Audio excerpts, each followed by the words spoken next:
한국으로 수학여행을 간다는 사실이 이해되지 않습니다. 한국에는 대국 중국인이 배울 만한 것이 없습니다. 여기 상해의 한 고등학교 학생들이 한국 수학여행을 와서 경악하고 있습니다. 과연 부유하다는 중국의 고등학교 학생들에게는 어떤 사연이 있을까요? 안녕하세요. 저는 상해에서 고등학교를 다니고 있는 슝다이린이라고 합니다. 저희 학교는 국제학교이며 외국 학생들이 선진 중국의 교육을 받기 위해 들어와 있는 중국에서도 아주 특별한 학교입니다. 특히 유럽의 학생들도 함께 지내고 있고 그들은 중국인인 저희를 부러워하기도 하죠. 최근 프랑스에서 전학을 온 블롱도 또한 저희 친구들과 친해지게 되면서 유럽의 심각한 사정에 대해서 잘 알 수 있었습니다. 유럽에서는 중국처럼 살고 싶다고 말한다고 하며 현재 여기저기에서 중국처럼 신도시를 만들고 싶다는 이야기를 한다고 하죠. 블롱도의 아버지는 중국에 파견 온 주재원이라고 하셨는데 중국만한 나라가 없다며 중국인이 되고 싶다는 말까지 했다고 하더라고요. 물론 이렇게 하지 않으면 중국에서 중국인들과 어울려 지낼 수 없긴 하지만 분명 유럽인들은 중국에 대해 굉장한 경외심을 가지고 있는 것이 분명했습니다. 저희 집에서도 부모님께서는 중국인으로 태어난 것을 일생일대의 축복으로 여기라고 하셨고 세계 1등 시민인 중국인이기 때문에 해외에서도 대접을 받을 거라는 말씀을 하곤 하셨죠. 그래서 이번에 가게 될 수학여행지에 대한 관심은 뜨거웠고 유럽의 나라를 가서 블롱도처럼 중국을 선망하는 유럽인들을 만날 생각에 기대되었습니다. 특히 프랑스와 포르투갈에는 중국인들이 많이 살고 있는 것으로 알고 있는데 그곳에서 중국인들이 경제권을 쥐고주축을 이루면서 중국을 존경하는 유럽인들이 늘었다고 들었는데요. 선생님들 또한 이번에 갈 해외여행지에 대해 굉장히 큰 관심을 가지고 계시더라고요. 역사 선생님께서는 중국사에 대해 설명하시면서 유럽의 역사를 전체 합쳐도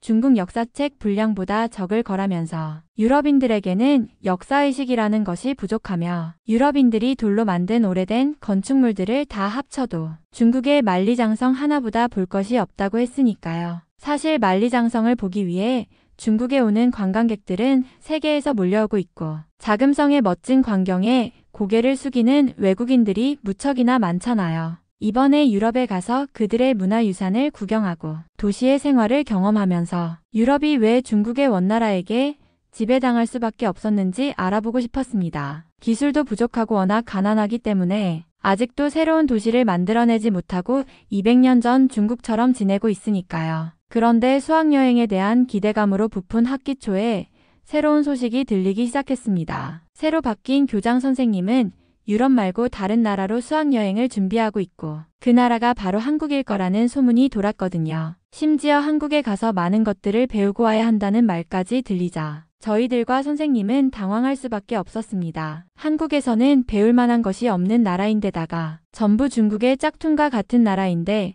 그곳에 갈 이유가 없잖아요. 심지어 중국의 교과서만 봐도 한국은 중국의 역사를 자기 것이라고 우기고 있죠. 더욱이 한국에서는 음식 문화나 음악 등의 여러 문화들까지 중국 문화를 몰래 가져다가 세계에 팔아대고 있잖아요. 저는 학교에서 선생님들 말씀에 귀를 많이 기울이는 편인데 국어 선생님께서는 한국이 중국의 한글을 몰래 베껴가서 자신들이 만들었다고 우긴다는 소리까지 들었습니다. 중국은 한족 중심의 나라이고 한글은 한족들이 만든 글자라고 하셨죠. 그런데 새로 바뀐 교장 선생님은 무슨 생각으로 한국 수학여행을 추진하는지 도통 제 머리로는 이해가 되지 않았죠. 블롱도 또한 간만에 유럽을 가서 친구들에게 설명을 해준다며 좋아했는데 한국처럼 작은 나라에 가서 뭘 보고 배울지 모르겠다는 말을 남겼습니다. 며칠 후 선생님은 종이를 나눠주시며 한국 수학여행 계획표를 말씀해 주셨고 한국 여행이 확정되었다는 소식을 전해주셨는데요. 학생들은 모두 당황하며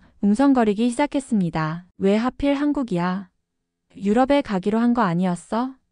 곳곳에서 불만이 터져나왔습니다. 선생님, 한국은 중국의 문화를 베껴가는 나라잖아요. 그런데 우리가 거기 가서 배울 게 뭐가 있죠?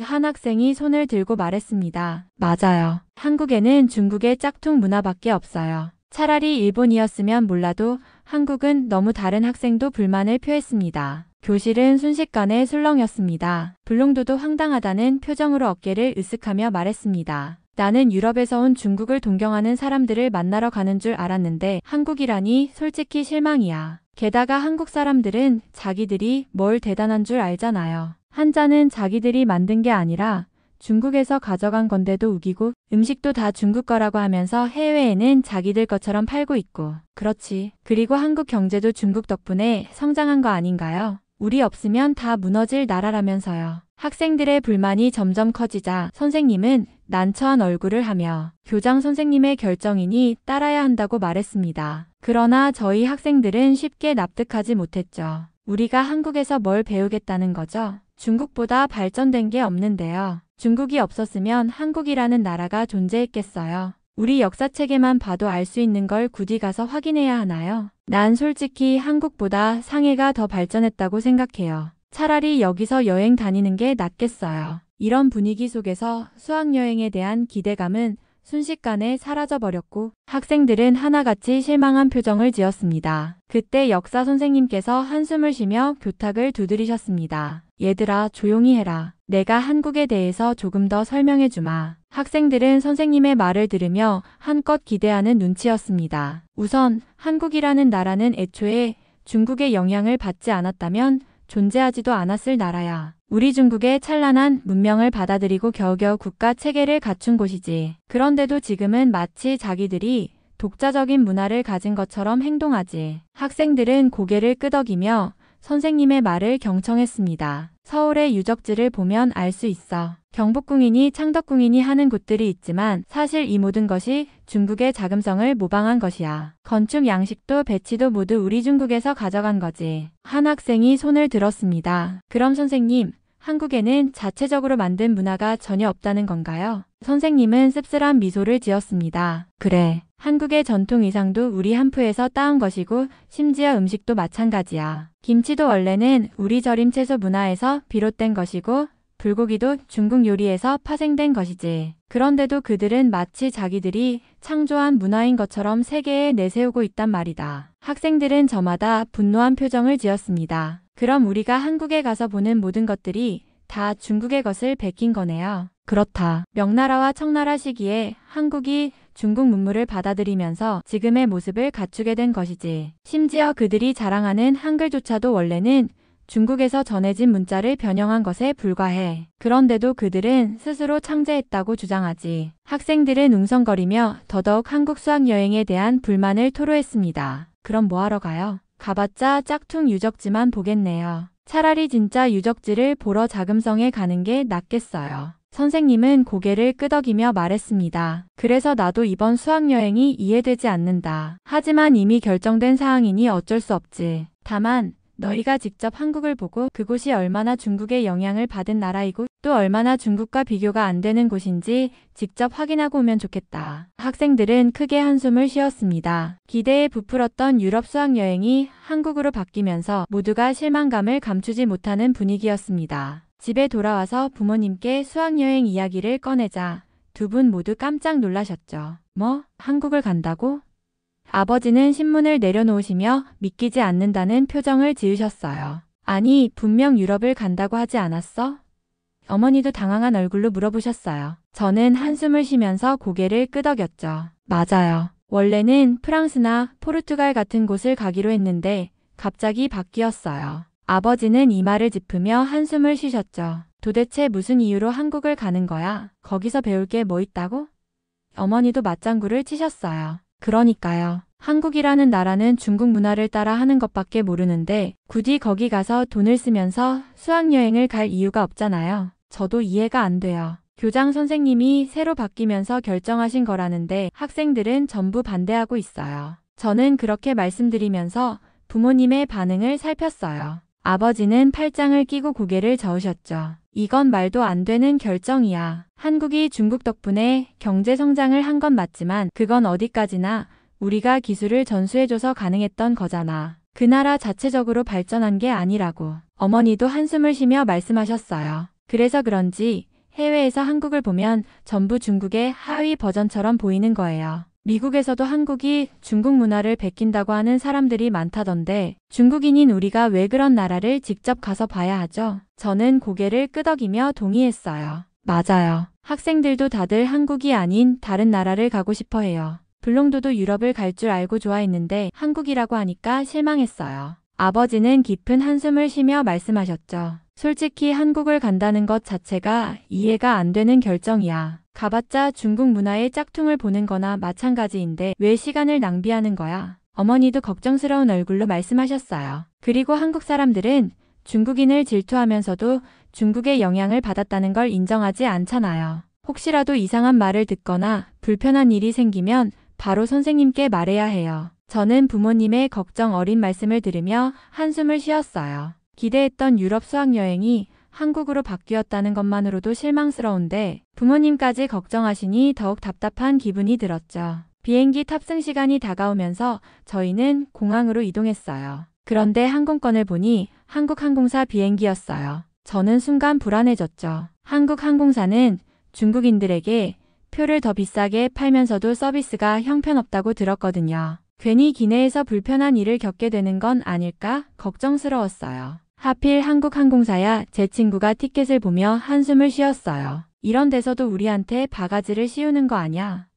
저도 고개를 끄덕였어요. 한국은 원래 중국인에게 가격을 높게 매기고 관광객들에게 바가지를 씌운다는 이야기를 많이 들었죠. 서비스도 중국 항공사보다 못하다고 했고요. 탑승 수속을 마치고 비행기에 들어서자 저는 긴장된 마음으로 좌석을 확인했어요. 그런데 의외로 기내가 깔끔하고 좌석도 널찍했어요. 조금 당황스러웠지만 혹시나 하는 마음에 계속 경계를 늦추지 않았죠. 그때 블롱도가 창가에 앉으며 감탄하듯 말했어요. 와, 이 비행기 대박인데? 지금까지 탄 비행기 중에서 제일 좋아. 저는 순간 귀를 의심했어요. 뭐? 블롱도는 좌석을 만져보며 이어서 말했어요. 봐봐, 의자도 편하고 화면도 크고 기내도 조용하잖아. 게다가 승무원들 엄청 친절해. 방금 지나가면서 나한테 미소까지 지어줬어. 그 말을 듣자 주변 친구들도 하나둘씩 좌석을 살펴보더니 작은 탄성을 내뱉었어요. 진짜 넓네?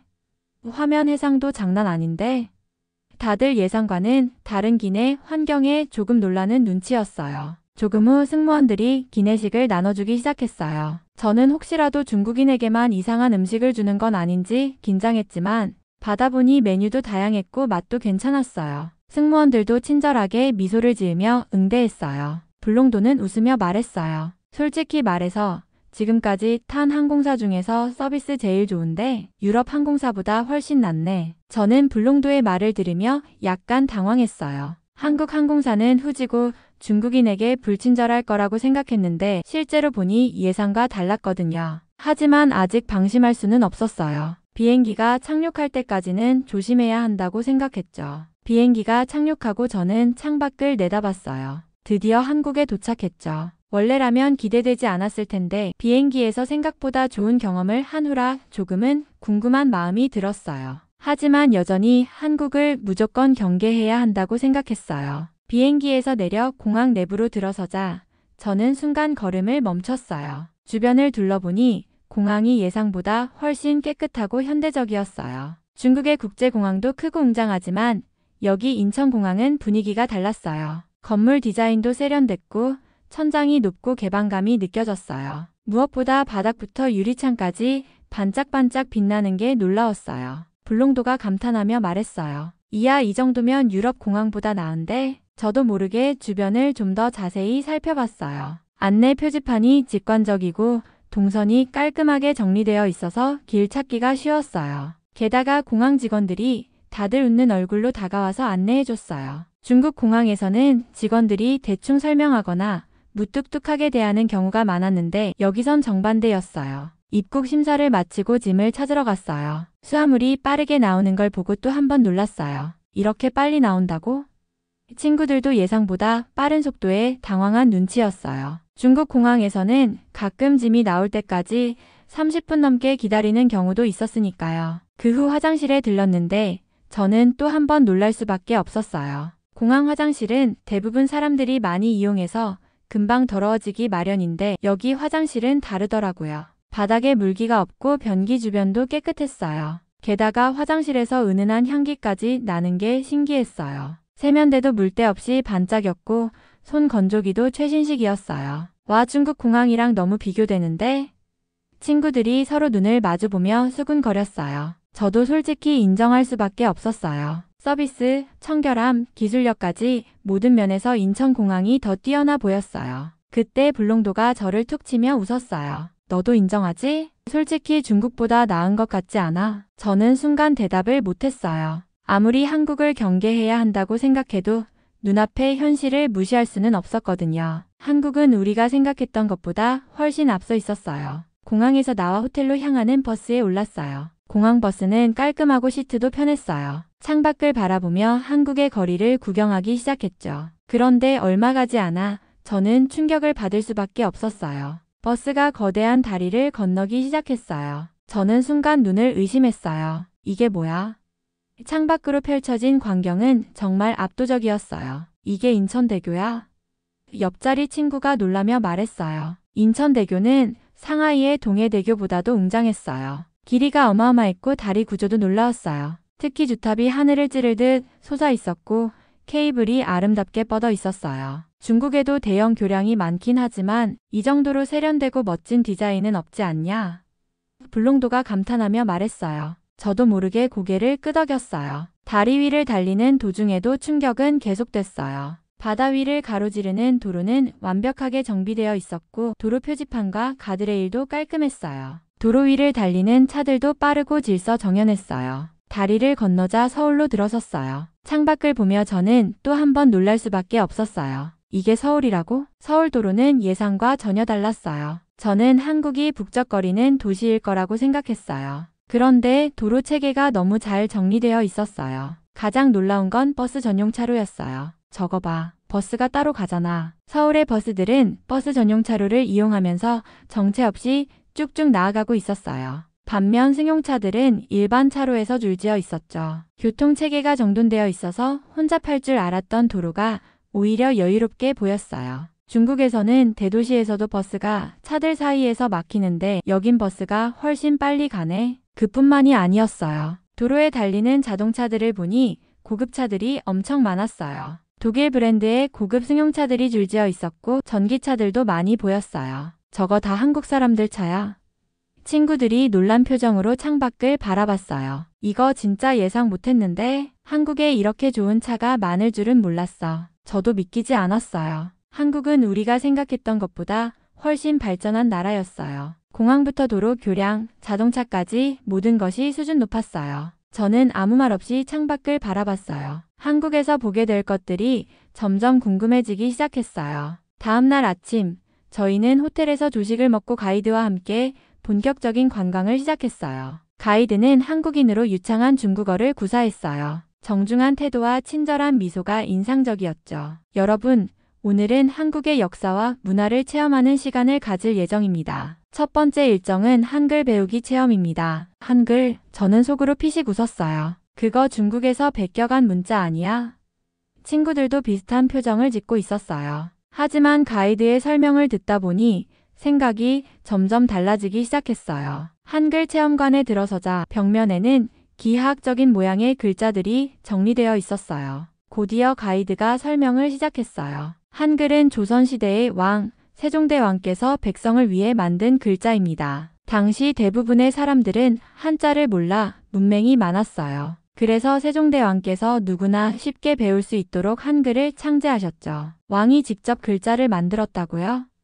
저는 순간 귀를 의심했어요. 글자를 만든 사람이 있다고? 가이드는 한글의 창제 원리에 대해 설명했어요. 한글이 사람의 발음 기관을 본떠 만들어졌다는 것, 자음과 모음이 조합되는 체계적인 문자라는 것, 그리고 과학적으로도 매우 우수한 문자라는 것까지 직접 한글을 써보는 체험도 진행됐어요. 몇 개의 글자를 적어보니 한글은 생각보다 간단했어요. 중국어처럼 수많은 한자를 외울 필요도 없었고 발음과 글자가 논리적으로 연결되는 방식이 신기했어요. 이거 신기하다. 한자는 획수가 너무 많아서 쓰기 어려운데 이건 규칙이 있네. 그러니까. 게다가 발음 기호처럼 조합할 수 있으니까 훨씬 배우기 쉽겠어. 학생들 사이에서 웅성거리는 소리가 들리기 시작했어요. 한글에 대한 생각이 바뀌고 있다는 게 느껴졌어요. 그 다음 일정으로 저희는 세종대왕 동상이 있는 광장으로 이동했어요. 가이드는 세종대왕의 업적을 소개했어요. 세종대왕께서는 한글뿐만 아니라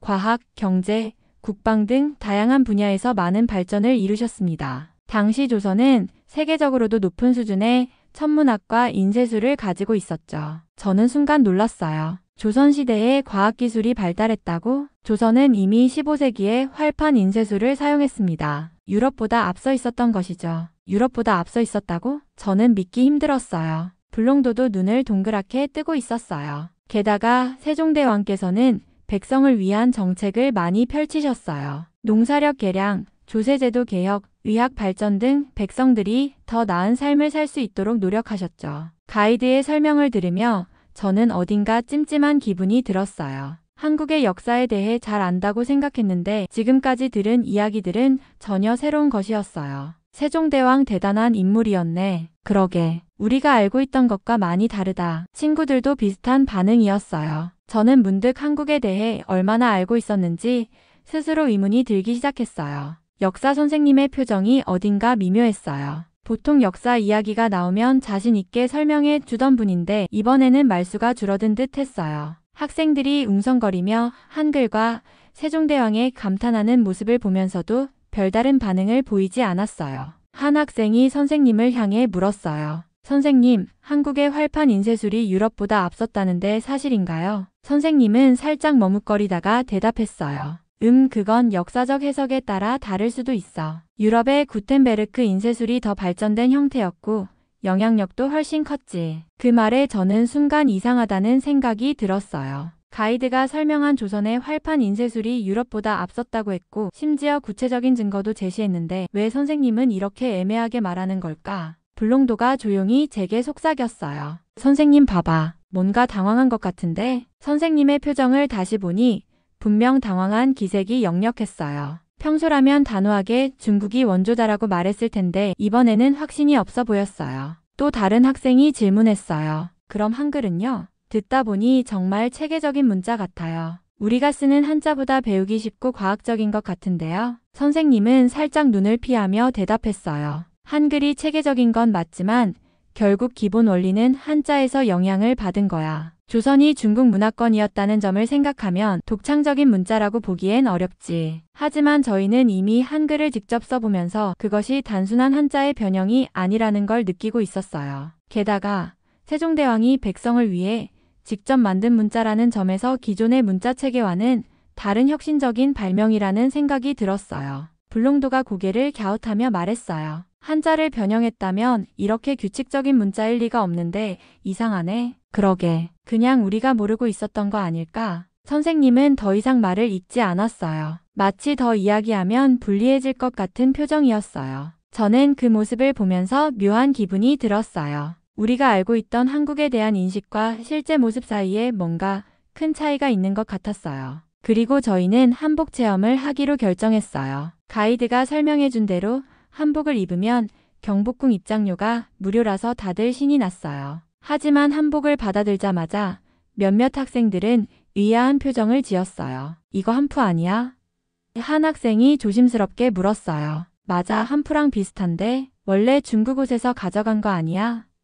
또 다른 학생도 덧붙였어요. 불롱도가 한복을 살펴보며 고개를 갸웃했어요. 근데 생각보다 다르지 않아? 우리나라에서 본 한푸보다 훨씬 간결하고 실용적인데? 학생들의 궁금증이 커지자 가이드가 조용히 미소 지으며 설명을 시작했어요. 한복과 한푸는 분명 다릅니다. 물론 중국과 한국은 역사적으로 교류가 많았지만 옷의 형태와 발전 과정이 전혀 달라요. 한푸는 길고 화려한 장식이 많은 반면 한복은 실용성과 미를 함께 갖춘 디자인입니다. 조선시대 한복은 특히 활동성을 고려해 발전했고 고유한 한국의 미학을 담고 있죠. 학생들은 가이드의 설명을 들으며 한복을 자세히 살펴봤어요. 그리고 한복의 곡선미와 색채 조합도 한국만의 특징입니다. 조선시대에는 철저한 신분제 속에서도 복식 문화가 발전했고 각 계층에 맞는 디자인이 따로 있었죠. 단순히 중국에서 가져온 것이 아니라 한국인들이 오랜 시간에 걸쳐 발전시킨 고유의 전통 의상이에요. 가이드는 이어서 한복의 상징성과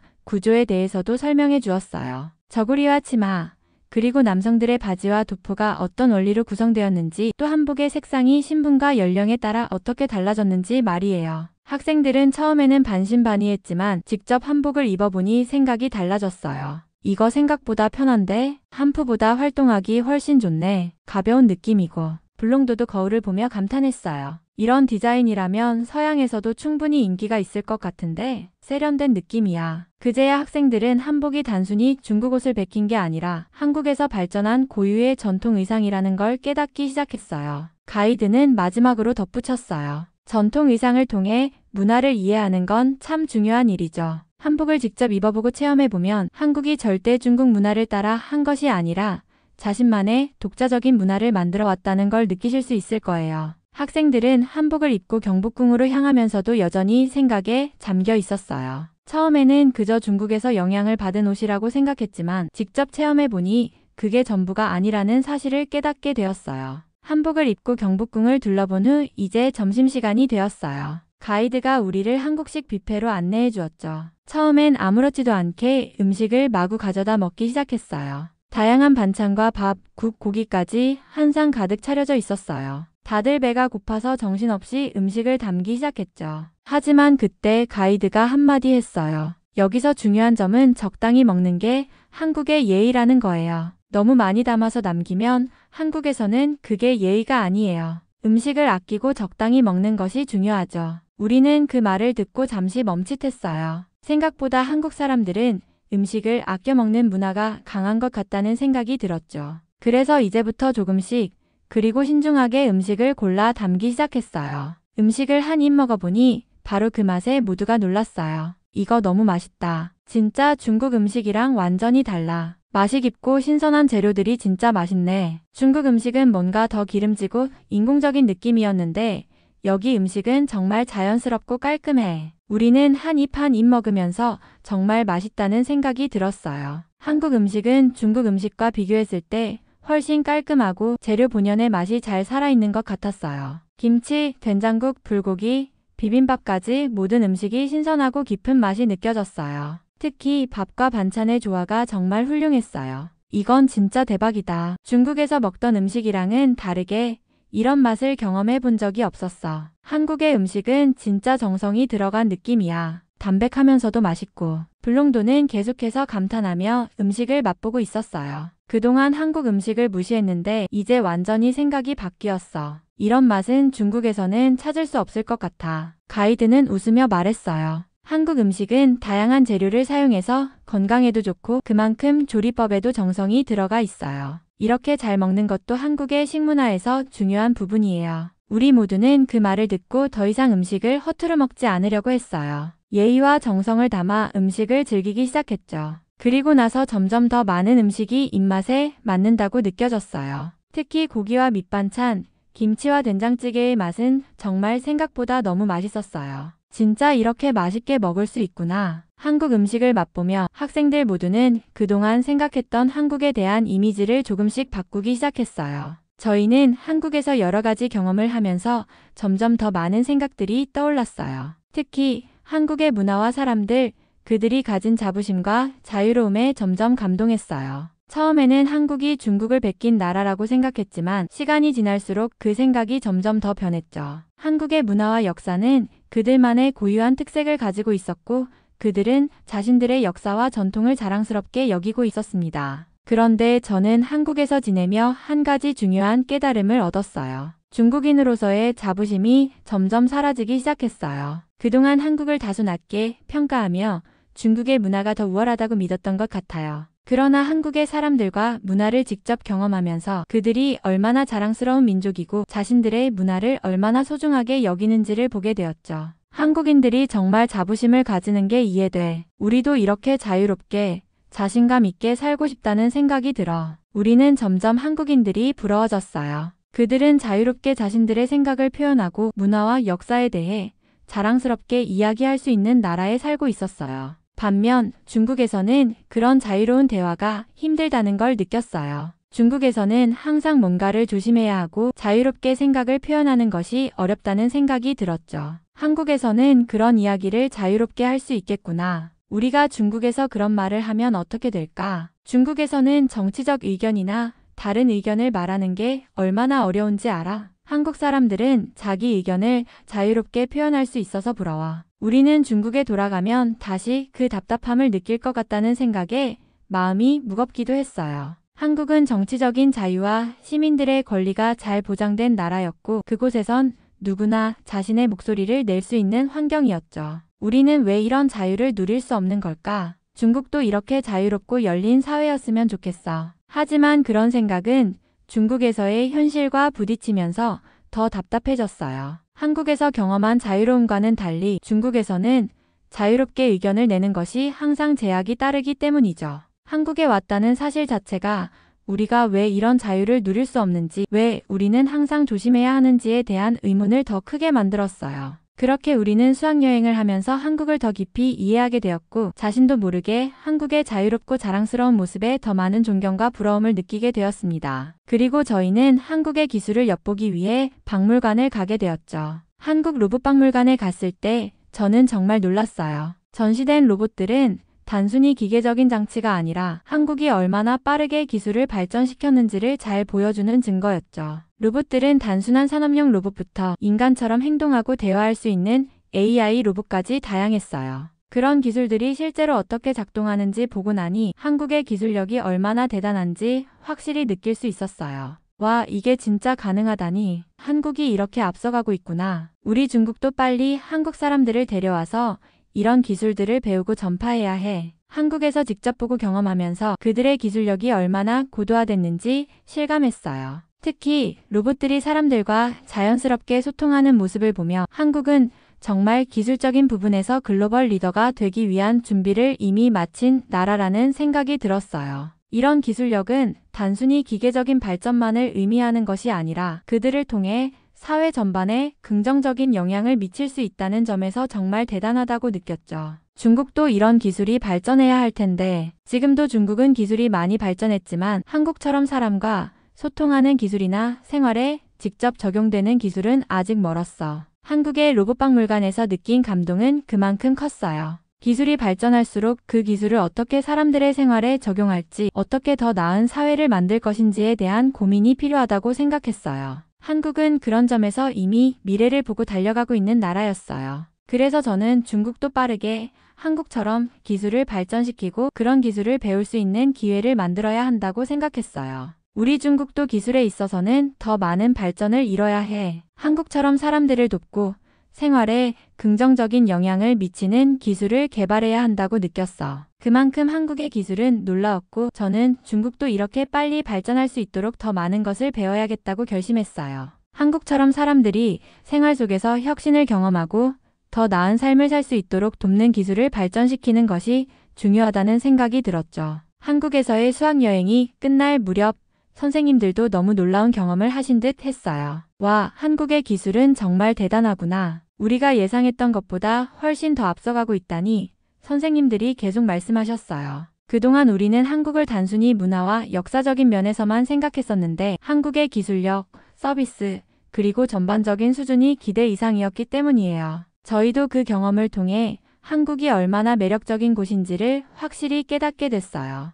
이제는 한국에서 살고 싶어하는 친구들이 많아졌어요. 진짜 한국에 가서 살아보고 싶다. 한국에서 일을 해보고 싶다는 친구들도 생겼어요. 우리는 그저 한국이 단순히 잘 사는 나라라고만 생각했는데 이제는 그곳에서 어떻게 살며 어떻게 발전했는지에 대한 호기심이 더 커졌죠. 그리고 한국에 이민을 가는 중국인들이 많다는 이유도 이제 알겠어요. 그들은 단지 더 나은 삶을 원해서가 아니라 한국에서 겪을 수 있는 문화적 자유와 기술적인 우수성, 그리고 사람들이 느끼는 개인적인 존중을 찾기 위해 왔다는 걸 깨달았어요. 한국은 단순히 기술적으로 앞서 있는 것뿐만 아니라 사람들에게 더 나은 삶을 제공하려는 가치관이 있다는 걸 느꼈거든요. 중국에서 이민 오는 사람들이 많다는 게 이제 이해가 돼. 한국은 기술도 발전했지만 사람을 존중하는 문화도 정말 좋고 생활이 훨씬 더 자유롭고 편안한 것 같아. 우리는 한국에 대해 단지 관광지가 아니라 사람들과 기술, 그리고 문화적인 면에서 얼마나 성장하고 발전한 나라인지 알게 되었어요. 이곳에서 살고 싶은 마음이 커졌고 그동안 중국에서의 삶에서 느꼈던 답답함이 한국에서만큼은 느껴지지 않을 것 같다는 생각도 들었죠. 우리도 한국처럼 발전하고 사람을 존중하는 사회를 만들어야겠어. 그런 생각이 저절로 들었어요. 한국에서 얻은 경험은 정말 소중했어요. 이민을 가고 싶은 마음이 생긴 것도 한국에서 보고 느낀 모든 것들이 정말 큰 영향을 끼쳤기 때문이에요. 한국에서의 수학여행을 마치고 중국으로 돌아왔을 때 저는 큰 충격을 받았어요. 길거리에서 보이는 더러움, 사람들 대부분이 무심하게 지나쳐가는 모습, 그리고 곳곳에 있는 노숙자들, 공공장소에서나 화장실에서 느껴지는 위생 상태의 차이도 정말 크다는 걸 실감했어요. 그동안 중국에서 살아오면서 익숙해졌던 모습들이었지만 한국에서의 경험을 떠올리니 그 차이가 더욱 크게 느껴졌어요. 특히 한국에서 본 깨끗한 거리와 시설, 친절한 서비스와 문화적인 예절이 머릿속을 떠나지 않았어요. 한국에선 사람들이 이렇게 잘 살아가는데 왜 우리는 이렇게까지 후진국처럼 살아야 하는 거지? 그런 생각이 계속 머리를 맴돌았어요. 한국에서의 길거리나 공공장소는 정말 깨끗하고 거리의 모습도 정돈돼 있었고 화장실 하나도 정말 깨끗했었죠. 그곳에서는 누군가가 돌아다니며 청소를 하는 모습도 쉽게 볼 수 있었고 사람들은 자연스럽게 거리에서 담배를 피우지 않거나 쓰레기를 함부로 버리지 않았어요. 중국은 왜 이렇게 깨끗하지 않은 거지?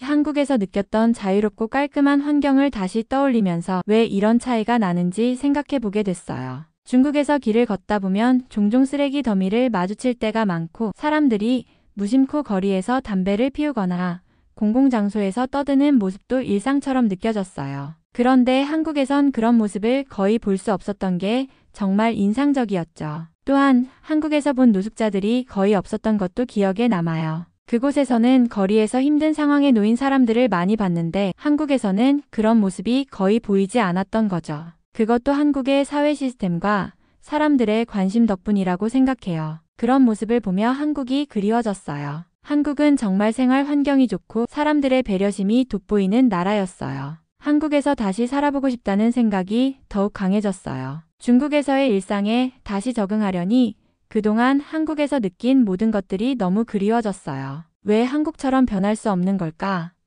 그런 생각이 계속 마음속을 맴돌며 한국의 청결하고 존중하는 문화를 다시 한번 되새기게 되었어요. 학교에 돌아와서 교장 선생님은 우리에게 한국에서의 경험을 듣고 난 후 매우 진지한 표정으로 말씀하셨어요. 여러분, 한국은 중국보다 훨씬 앞선 나라이며 우리가 꼭 한국을 이겨야 한다는 말을 하고 싶다고 하셨어요. 그 말씀을 듣고 모두 조금 놀랐지만 그 말의 의미를 생각하게 되었어요. 교장 선생님은 이어서 말했어요. 한국이란 나라가 어떤 면에서는 우리보다 먼저 발전했고 그들의 기술력, 사회 시스템, 사람들의 마인드까지 모든 것이 우리가 배워야 할 점이 많다. 우리가 한국을 넘기 위해선 그들이 어떻게 그 자리에 올 수 있었는지, 그들의 발전을 위해 어떤 노력을 했는지 잘 분석하고 그들을 본받아야 한다고 강조하셨어요. 그 말은 저에게도 큰 충격이었어요. 한국에서 느꼈던 깨끗하고 질서 있는 환경, 그리고 그들이 가진 높은 기술력과 혁신적인 시스템은 정말 중국이 배워야 할 점이 많다고 생각했거든요. 교장 선생님이 말한 것처럼 중국은 경제적으로 크고 강력하지만 그만큼 다양한 문제를 안고 있어요. 중국에서는 종종 사회 시스템이나 공공장소의 질서가 부족하다는 느낌을 받았는데 한국에서는 그런 점들이 잘 관리되고 사람들이 자연스럽게 따르기 때문에 그만큼 더 발전할 수 있었던 것 같아요. 한국은 왜 그렇게 발전했을까? 이런 질문이 계속 머릿속에 맴돌았어요. 한국은 작은 나라지만 모든 것을 시스템적으로 잘 관리하고 국민들의 의식 수준이 높아서 사회 전반이 잘 돌아가는 느낌을 받았죠. 그에 반해 중국은 아무리 크고 인구가 많다고 해도 그런 작은 부분들에서 차이가 나면 큰 문제로 이어질 수 있겠다는 생각이 들었어요. 교장 선생님의 말처럼 중국이 한국을 이겨야 한다는 그 말이 정말 중요하게 느껴졌어요. 우리는 더 잘 살아야 해. 라는 생각이 들었고 그런 변화가 필요하다는 걸 다시 한번 깨달았어요. 이 경험을 통해 중국이 한국처럼 깨끗하고 효율적인 사회를 만들려면 많은 변화와 노력이 필요하다는 것을 절실히 느끼게 됐어요. 한국에서의 경험을 돌아보며 저는 한국이 정말 부럽다는 생각을 많이 했어요. 그곳에서 느꼈던 질서, 청결, 기술력, 그리고 사람들의 태도까지 모든 것이 너무나 인상적이었어요. 한국은 작은 나라지만 그들의 문화와 시스템은 정말 대단하고 그만큼 모든 것이 잘 돌아가고 있더라고요. 중국에서는 그런 점들이 부족한 느낌을 많이 받았는데 한국은 그 모든 부분에서 한 단계 더 나아갔다는 생각이 들었어요. 그들의 기술력은 정말 놀라웠고 사람들은 서로를 배려하며 살고 있더라고요. 그 나라가 가진 높은 수준의 인프라와 시스템이 정말 부러웠어요. 한국처럼 발전된 나라에서 살고 싶다는 생각도 들었어요. 그곳에서는 모든 것이 효율적이고 사람들 간의 관계도 따뜻하며 무엇보다 질서가 잘 지켜지고 있다는 점이 너무 매력적이었어요. 그래서 한국이 부럽다고 느꼈고 언젠가는 그곳에서 더 많은 것을 배우고 더 나은 삶을 살고 싶다는 마음이 커졌어요. 이번 사연은 여기서 마무리하도록 하겠습니다. 끝까지 시청해주셔서 감사드립니다. 좋아요와 구독은 영상 제작에 큰 힘이 됩니다. 꼭 한 번씩만 눌러주세요. 감사합니다.